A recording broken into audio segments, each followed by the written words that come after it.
Assalamu alaikum, my dear audience. Welcome to my channel, Bashir Sharif Islam on YouTube once again with a brand new video.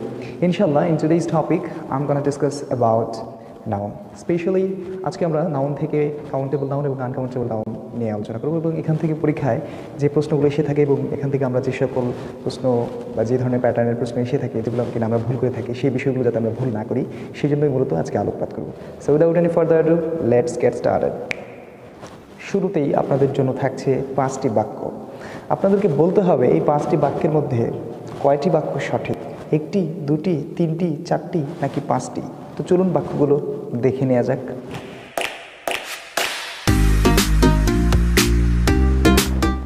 ওকে, আপনারা দেখতে পাচ্ছেন নিশ্চয়ই 5টি বাক্য রয়েছে এখানে। I have bought a soap, আমি একটি সাবান কিনেছি। He has heard a news, সে একটি সংবাদ শুনেছে। 500 পেপারস মেক আ রিম, 500 কাগজে এক রিম হয়। There is few milk in the cup, পেয়ালায় দুগ্ধ নেই বললেই চলে। There are too many traffics on the road today, আজকে রাস্তায় অনেক অনেক বেশি পরিমাণে যানবাহন। এই বাক্যগুলোর মধ্যে বলতে পারেন কয়টি বাক্য সঠিক? উত্তর হচ্ছে একটিও না। এই বাক্যগুলোর একটি বাক্যও সঠিক নয়। কেন সঠিক নয় সেটি জানতে হলে আপনাকে এই কাউন্টেবল এবং আনকাউন্টেবল নাউন সম্পর্কে জানতে হবে। তো চলুন আগে জেনে নিই। নাউনকে প্রথমত আমরা দুইভাগে ভাগ করি, অ্যাকর্ডিং টু কাউন্টেবিলিটি গণনা করা যায় কি যায় না, আপনারা সেটা জানেন। সেটা হচ্ছে কাউন্টেবল নাউন, আরেকটি হচ্ছে আনকাউন্টেবল নাউন। এই কাউন্টেবল নাউনকে অনেক সময় কাউন্ট নাউনও বলা হয়ে থাকে, আর আনকাউন্টেবল নাউনকে নন কাউন্ট নাউন বলা হয়ে থাকে অনেক সময়। আমরা এটি খুব সুন্দর একটা ছক আকারে করে ফেলি, আপনার জন্য বুঝতে সুবিধা হবে। এটা কাউন্টেবল।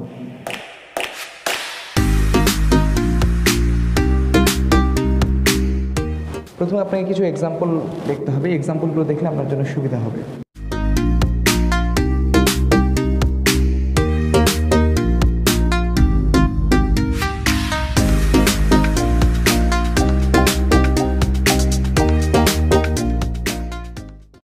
আমরা একটু কাউন্ট নাউন এবং আনকাউন্ট নাউনগুলো দেখে নিই।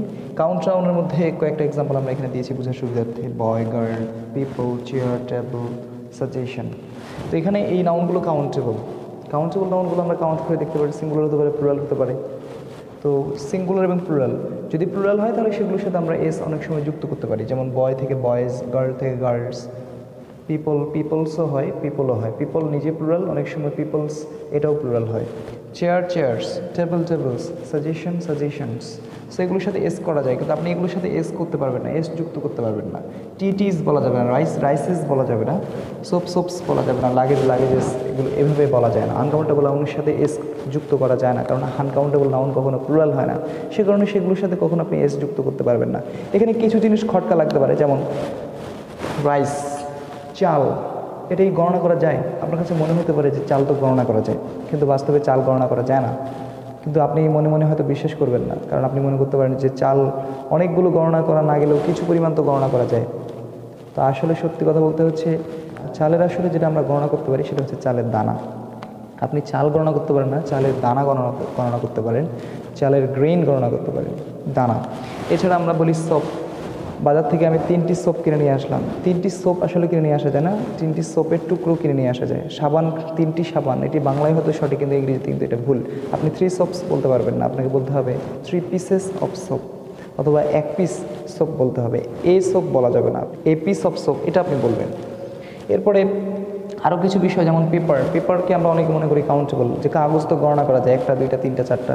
যেমন ধরুন একটি রিম, এক রিম আমি যদি কাগজ কিনে নিয়ে আসি, তাহলে ধরুন 500টা কাগজ থাকে, এটা আমি মনে করি। তো আসলে 500টা কাগজ থাকে না, 500টা কাগজের শিট থাকে। আমরা এক রিমের ভিতরে 500টা শিটকে আমরা এক রিম বলে থাকি। তো কাগজ আসলে গণনা করা যায় না, আপনি যেটা গণনা করতে পারেন সেটি হচ্ছে কাগজের শিট। এই জন্য আপনি বলবেন যে আমি বাজার থেকে, যদি আপনি বলতে চাচ্ছেন যে আমি বাজার থেকে 500 কাগজ নিয়ে আসলাম, এটা আপনি বাংলায় হয়তো বললেন, কিন্তু ইংরেজিতে আপনি বলবেন যে আই হ্যাভ বট, আমি কিনে নিয়ে আসলাম, আই হ্যাভ বট 500 পেপার্স বলবেন না, আপনি বলবেন I have bot 500 sheets of paper, এটা কিন্তু বলবেন আপনি। এরপরে দ্বিতীয় কথা হচ্ছে এস কিংবা ইয়েস যুক্ত হয়। যখন প্লুরাল হয় তখন এস বা ইয়েস যুক্ত হতে পারে, কিন্তু এগুলো যেহেতু প্লুরাল হয় না, সো এগুলোর সাথে এস বা ইয়েস যুক্ত হবে না। আপনি যদি টিজ বলেন, রাইসেস বলেন, সোপস বলেন, তাহলে কিন্তু ভুল হয়ে যাবে। ফুডস বলা যাবে না, পেপার্স বলা যাবে না, মিল্কস বলা যাবে না, ওয়াটার্স বলা যাবে না, ওয়েলস বলা যাবে না। আপনি এগুলোর সাথে এস যুক্ত করতে পারবেন না। এরপর এখানে যে ভার্বগুলো হয় কাউন্টেবল নাউনের পরে সিঙ্গুলার ভার্ব হবে না প্লুরাল ভার্ব হবে সেটি নির্ভর করছে টোটালি কাউন্টেবল নাউনটা সিঙ্গুলার না প্লুরাল। যদি সিঙ্গুলার কাউন্টেবল নাউন হয় সিঙ্গুলার কাউন্টেবল নাউনের পরে আপনি সিঙ্গুলার ভার্ব ব্যবহার করবেন। আর কাউন্টেবল নাউনটা যদি প্লুরাল হয় তাহলে প্লুরাল কাউন্টেবল নাউনের পরে আপনি প্লুরাল ভার্ব ব্যবহার করবেন। আর নন কাউন্ট নাউন বা আনকাউন্টেবল নাউন তো সবসময় সিঙ্গুলার হয়, এটা তো প্লুরাল হয় না, এই কারণে নন কাউন্ট নাউন এটার পরে আপনি সবসময় সিঙ্গুলার ভার্ব ব্যবহার করবেন। এরপরে আপনি যেহেতু এটা গণনা করতে পারেন আপনি বলতে পারেন একটি অথবা দুটি তিনটি এভাবে বলতে পারেন, কিন্তু এটা তো গণনা করা যায় না। তাহলে আপনি এই আনকাউন্টেবল নাউনের পূর্বে এ এন এগুলো আপনি ব্যবহার করতে পারবেন না। আপনাকে এখানে এ এন এটা পরিবর্তে ব্যবহার করতে হবে এ পিস অফ, এই ধরনের ফ্রেজ ব্যবহার করতে হবে। A piece of, a pair of, তারপর ধরুন a gust of, a sheet of,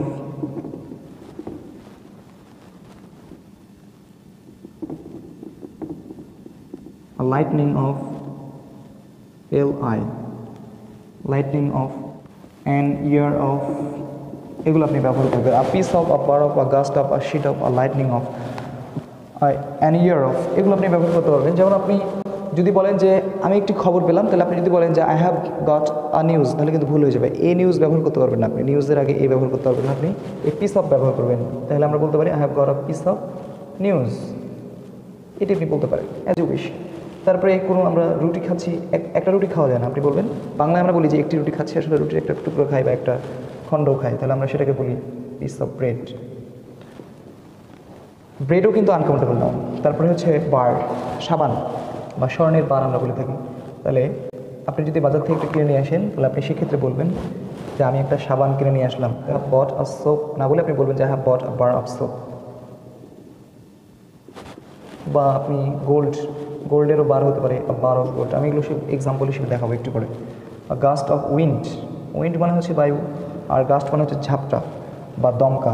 একটা বাতাসের যখন একটা ঝাপটা বা একটা বাতাসের দমকা এটা কিন্তু আসে, সেক্ষেত্রে আমরা তখন এই গাস্ট অফ উইন্ড বলে থাকি। পেপারের ক্ষেত্রে আপনি শিট ব্যবহার করতে পারেন, বা যেগুলো যে জিনিসগুলো শিট আকারে হয় পেপারের শিট হয়। লাইটনিং অফ বোল্ট এটা হতে পারে। অ্যান ইয়ার অফ কর্ন, ইয়ার মানে এখানে কান না, ইয়ার মানে হচ্ছে শীষ বা মঞ্জুরি। আপনি ধানের শীষ যেরকম নাম শুনেছেন, ধানের শীষ বা গমের যে মঞ্জুরি থাকে বা ভুট্টার যে মঞ্জুরি থাকে সেটা হচ্ছে ইয়ার। কর্ন মানে এখানে শস্যের শীষ বা শস্যের মঞ্জুরি, এটাকে বলা হয় অ্যান ইয়ার অফ কর্ন। তারপরে ধরুন চালের ক্ষেত্রে আপনি বলতে পারেন যে চালের দানা, একটি চাল বলতে পারবেন না, আপনি বলবেন যে একটি চালের দানা। এ রাইস বলা যাবে না, আপনি বলবেন এ গ্রেন অফ রাইস। তাহলে আপনি এই জিনিসগুলো ব্যবহার করবেন। আনকাউন্টেবল নাউন হলে আপনি এ অথবা এন ব্যবহার করতে পারবেন না। আনকাউন্টেবল নাউন হলে এগুলো ব্যবহার করবেন, আনকাউন্টেবল হলে এ এন ব্যবহার করবেন যদি একটি বোঝাতে চান বা অল্প বোঝাতে চান। তাহলে আপনাদের জন্য প্রশ্ন, I have bought a soap, আমি একটি সাবান কিনলাম, এই বাক্যটা সঠিক কিনা আপনি এখানে একটু চিন্তা করুন। যে সোপ হচ্ছে একটা আনকাউন্টেবল নাউন, তো এটির সাথে তো কখনো এ বা এন এগুলো ব্যবহার করা যাবে না। আপনি কি ব্যবহার করবেন? আপনি ব্যবহার করবেন এ পিস অফ সোপ অথবা এ বার অফ সোপ, আপনি এটা ব্যবহার করতে পারবেন। এরপরে কম বোঝাতে আমরা কিছু ডিটারমিনার ব্যবহার করে থাকি। আপনি ধরুন এখানে একটা এক্সাম্পল হিসেবে আপনি ফ্রেন্ডের কথা চিন্তা করবেন, যে কাউন্টেবল নাউনের একটা উদাহরণ হচ্ছে ফ্রেন্ড। আর এখানে একটু কল্পনা করুন, ধরুন মিল্ক। এখানে আপনাকে প্রথমে বাক্য যখন তৈরি করবেন তখন বাক্যগুলোতে এই জিনিসগুলো এখানে ব্যবহার করা যাবে না, এই জিনিসগুলো এখানে ব্যবহার করা যাবে না। তো মনে করুন নো মানে আপনি জানেন যে না বা নেই, ফিউ মানে নেই বললেই চলে। তারপরে ভেরি ফিউ মানে খুবই অল্প সংখ্যক। এ ফিউ মানে হচ্ছে অল্প সংখ্যক। অনলি এ ফিউ মানে কেবল অল্প সংখ্যক। নো মানে তো নেই বা না, এখানে নেই বলছি আমি, নেই বললেই চলে। এরপরে ভেরি লিটল, খুবই অল্প সংখ্যক না, এটা হচ্ছে পরিমাণ, খুবই অল্প পরিমাণ, এটা হচ্ছে অল্প পরিমাণ। আর এটা হচ্ছে কেবল অল্প পরিমাণ। এখানে আমি আগেই বলেছি আপনাকে কাউন্টেবল নাউন একটা উদাহরণ, এখানে একটা উদাহরণ কল্পনা করুন। তাহলে আপনি এখান থেকে কয়েকটা বাক্য আপনি বলবেন। আমার বন্ধু নেই, আপনি ইংলিশে বলবেন I have no friends, I have no friends, আমার কোনো বন্ধু নেই।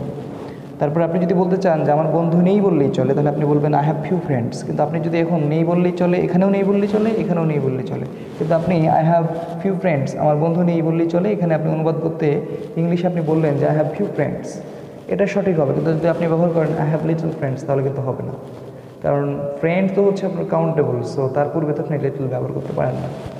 এরপরে বলতে যাচ্ছেন যে আমার খুবই অল্প সংখ্যক বন্ধু আছে, খুবই অল্প, তাহলে আপনি বলবেন যে I have very few friends. আপনি যদি বলেন পাত্রে খুবই অল্প পরিমাণ দুগ্ধ আছে, আপনি বলবেন there is little milk in the pot বা ইন দ্য কাপ, পেয়ালায়। তো আপনি যদি এখন বলেন যে পাত্রে অল্প পরিমাণ দুগ্ধ আছে, আপনি যদি এখানে ভেরি লিটল না ব্যবহার করে ভেরি ফিউ ব্যবহার করেন যে there is very few milk, তাহলে কিন্তু হবে না, এটা ভুল হয়ে যাবে। তাহলে আপনাকে সঠিকভাবে এটা খেয়াল রাখতে হবে। তার অল্প সংখ্যক, এটা হচ্ছে খুবই অল্প সংখ্যক, এটা হচ্ছে অল্প সংখ্যক, খুবই অল্প পরিমাণ, অল্প পরিমাণ। আপনি বলছেন যে আমার অল্প সংখ্যক বন্ধু আছে, I have a few friends, I have few friends আর I have a few friends এক জিনিস না। এরপরে পাত্রে দুগ্ধ নেই বললেই চলে, there is little milk in the pot. কিন্তু আপনি যদি বলেন যে পাত্রে অল্প পরিমাণ দুগ্ধ আছে, তাহলে আপনি বলবেন there is a little milk, এই আর্টিকেল কিন্তু দিতে হবে এখানে আপনাকে। তারপরে বলছেন যে কেবল অল্প সংখ্যক বন্ধু সেখানে হাজির হয়েছিল, তো আপনি এখানে ইংলিশে বলতে পারেন only a few friends were present there, few friends, only a few friends were present there. আর আপনি বলছেন যে পাত্রে অল্প পরিমাণ, কেবল অল্প পরিমাণ দুগ্ধ ছিল, তারপর আপনি ব্যবহার করবেন there was only a little milk in the pot. এরপর বেশি বোঝাতে আপনি এখানে ব্যবহার করবেন মেনি, আরও বেশি বোঝাতে টু মেনি। আমার অনেকগুলো বন্ধু আছে, আপনি কি বলবেন আই হ্যাভ মেনি ফ্রেন্ডস নাকি আই হ্যাভ মাচ ফ্রেন্ডস? আপনি বলবেন যে আই হ্যাভ মেনি ফ্রেন্ডস। আমার অনেক টাকা আছে, আই হ্যাভ মেনি মানিজ। প্রথম কথা মানিজ হবে না, কারণ মানি তো আনকাউন্টেবল নাউন, সো তার সাথে আপনি এস যুক্ত করতেই পারবেন না। আর যদি আপনি বলেন আমার অনেক টাকা আছে, তাহলে আপনি বলবেন যে I have much money, I have many money না, I have much money. Too many, ধরেন বাংলাদেশে অনেক অনেক বেশি পরিমাণে মানুষ আছে, জনবহুল একটি দেশ বাংলাদেশ। তো বাংলাদেশে যদি অনেক বেশি মানুষ থাকে, তাহলে আপনি কি বলবেন there is too many people in our country নাকি there is too much people in our country? আপনি অবশ্যই বলবেন there are too many people, কারণ পিপল তো হচ্ছে অনেকগুলো, পিপল কাউন্টেবল নাউন, সো গণনা করা যায়। সো আপনি সেখানে মেনি, টু মেনি বলবেন, অনেক বেশি। আর টু মাচ, এটা হচ্ছে অনেক বেশি আনকাউন্টেবলের ক্ষেত্রে, যেমন রাস্তায় আজকে অনেক বেশি যানবাহন রয়েছে, তো আপনি বলবেন there is too much traffic on the road today। আপনি বলবেন না there is too many traffic, এটা আপনি বলতে পারবেন না।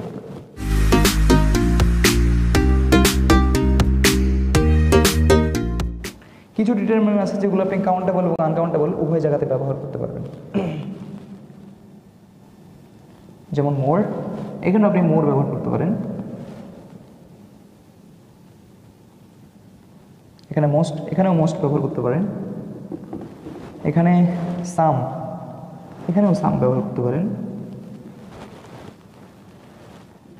সাম অথবা প্রয়োজন হলে সাম অফ, আপনি সেটাও ব্যবহার করতে পারেন। প্রয়োজন হলে সাম অফ, সেটাও ব্যবহার করতে পারেন। এ লট অফ, প্রচুর, এ লট অফ, এখানেও ব্যবহার করতে পারেন। পরীক্ষায় কাউন্টেবল এবং আনকাউন্টেবল নাউনগুলো কয়েকভাবে আসে। কী কীভাবে আসতে পারে চলুন একটু দেখে নেওয়া যাক। কারেকশন আকারে আসতে পারে, আমি বাক্যগুলো আপনাকে দেখাবো। 2 নম্বর গ্যাপ, ফিলিং আকারে আসতে পারে। 3 নম্বর হচ্ছে অনুবাদ আকারে আসতে পারে, অনেকভাবে আসতে পারে। দেখুন প্রথমে কারেকশন আকারে কীভাবে প্রশ্ন আসে। ধরুন একটা প্রশ্ন এরকম এসছে,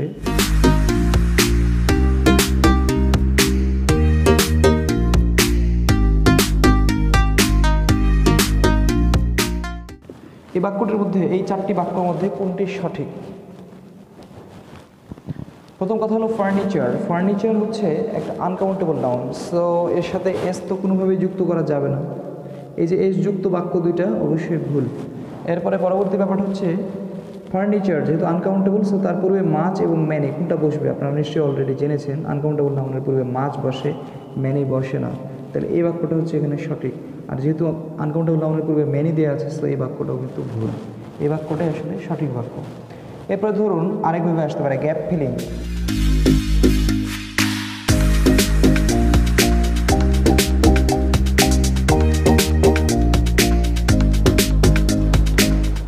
আপনি নিশ্চয়ই বুঝতে পারছেন ফ্রেন্ড, ফ্রেন্ডস হচ্ছে কাউন্টেবল নাউন। সো কাউন্টেবল নাউনের পূর্বে আপনি কি লিটল, ফ্রেন্ড, লিটল, মাচ এগুলো ব্যবহার করতে পারবেন না, এগুলো ব্যবহার করতে পারবেন না। আপনি কি ব্যবহার করবেন?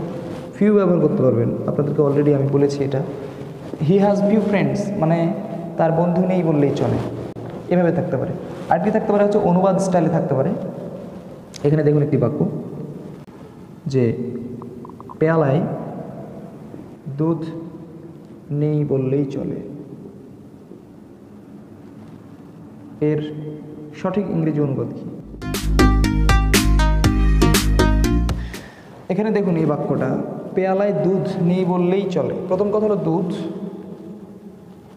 নেই বললেই চলে। নেই বললেই চলে ইংলিশ দুইটা আছে, একটা হচ্ছে ফিউ আর একটা হচ্ছে লিটল। ফিউ হচ্ছে কাউন্টেবলের জন্য, লিটল হচ্ছে আনকাউন্টেবলের জন্য। দুধ হচ্ছে আনকাউন্টেবল, তাহলে আপনি ব্যবহার করবেন লিটল, লিটল মিল্ক। তাহলে এটা হচ্ছে দুধ নেই বললেই চলে। আর এই বাক্যটা তো একদমই ভুল। এই বাক্যর অর্থ যেটা হয়, there is a little milk, মানে পাত্রে এটা দুধ নেই বললেই চলে। আর এ লিটল মানে অল্প পরিমাণ দুগ্ধ আছে, আর এটা হচ্ছে খুবই অল্প পরিমাণ, ভেরি লিটল, খুবই অল্প পরিমাণ দুগ্ধ আছে। আশা করি বুঝতে পেরেছেন যে এই কাউন্টেবল এবং আনকাউন্টেবল নাউন থেকে পরীক্ষায় সম্ভাব্য এই তিনভাবে প্রশ্ন আসতে পারে। যে কোনোটা আসলে আপনি পারবেন ইনশাআল্লাহ। তো চলুন আমরা এখন বাক্যগুলো শুদ্ধ করে ফেলি। প্রথমে যে বাক্যটা রয়েছে, আই হ্যাভ বট আ সপ, একটি সাবান কিনি। তো এখানে আমি আগেই বলেছি আপনাদেরকে যে সাবান হচ্ছে একটি আনকাউন্টেবল নাউন। সো আপনি একটি সাবান এটি হয় না, আপনাকে বলতে হবে এ পিস অফ সোপ অথবা এ বার অফ সোপ, এটি আপনি বলবেন। এই বাদ দিয়ে আপনি বলবেন, এর পরিবর্তে বলবেন a piece of soap, I have bought a piece of soap অথবা I have bought a bar of soap, আমি একটা সাবানের টুকরো কিনেছি। তারপরে হচ্ছে he has heard a news, একই ঘটনা ঘটেছে, নিউজ যেহেতু আনকাউন্টেবল নাউন, সো এখানেও একই ঘটনা। আ পিস অফ নিউজ, এটাই হবে a piece of news. 500 papers, আপনি এখানে দেখুন এখানে দুইটা ভুল আছে। একটা হচ্ছে পেপার, এর সাথে এস যুক্ত করা হয়েছে। আমরা জেনেছি যে আনকাউন্টেবল নাউনের সাথে কিন্তু এস যুক্ত করা যায় না, তাহলে এটি ভুল। আর 500 পেপার এটাও বলা যায় না, কারণ পেপার কি গণনা করা যায়? পেপার গণনা করা যায় না। তাহলে পেপারের গণনা করা যায় কি জিনিসটা? পেপারের যে শিটটা আছে, আপনার 100 শিটস অফ পেপার, তারপর লিখবেন মেকারিং, এটা ঠিক আছে। তারপর there is few milk in the cup, পেয়ালায় দুগ্ধ নেই বললেই চলে। তো এখানে আমি আগেই বলেছি মিল্ক হচ্ছে একটা আনকাউন্টেবল নাউন, সো তার আগে আপনি ফিউ ব্যবহার করতে পারবেন না। নেই বললেই চলে অর্থে আনকাউন্টেবল নাউনের পূর্বে আপনি ব্যবহার করবেন লিটল, এখানে ফিউ না ব্যবহার করে আপনি ব্যবহার করবেন লিটল। বুঝতে পেরেছেন? এই জিনিসগুলো কিন্তু ভুল। There are too many traffics on the road today, খেয়াল করলে বুঝতে পারবেন এই বাক্যতে ভুল রয়েছে দুইটি। একটি হচ্ছে ট্রাফিক হচ্ছে একটা আনকাউন্টেবল নাউন, অথচ তার সাথে দেওয়া হয়েছে এস, তাহলে এটা তো ভুল, অবশ্যই এসটা বাদ দিতে হবে। এবং আরেকটি বিষয় হচ্ছে টু মেনি, অনেক বেশি হলে আমরা জেনেছি যে আনকাউন্টেবল নাউনের আগে টু মাচ হয়, আর টু মেনিটা হচ্ছে কাউন্টেবলের জন্য। কিন্তু যেহেতু ট্রাফিক হচ্ছে আনকাউন্টেবল নাউন, তাই তার পূর্বে তো আমরা টু মেনি ব্যবহার করতে পারবো না, আমরা এখানে সেখানে ব্যবহার করবো টু মাচ। তাহলে এখানে জাস্ট টু মেনির জায়গায় এটা আমি কেটে টু মাচ ব্যবহার করবো, তাহলে বাক্যগুলো সঠিক হয়ে যাবে। তো আশা করি আপনারা এনজয় করেছেন আমাদের এই ক্লাস। পরিশেষে বলতে চাই, if you really like this video, please give a big thumbs up and hit the subscribe button if you haven't subscribed my channel yet. And if you have any query, suggestion or constructive criticism, please let me know this in the comment section below. See you in the next one. Till then, take care. Allah Hafiz.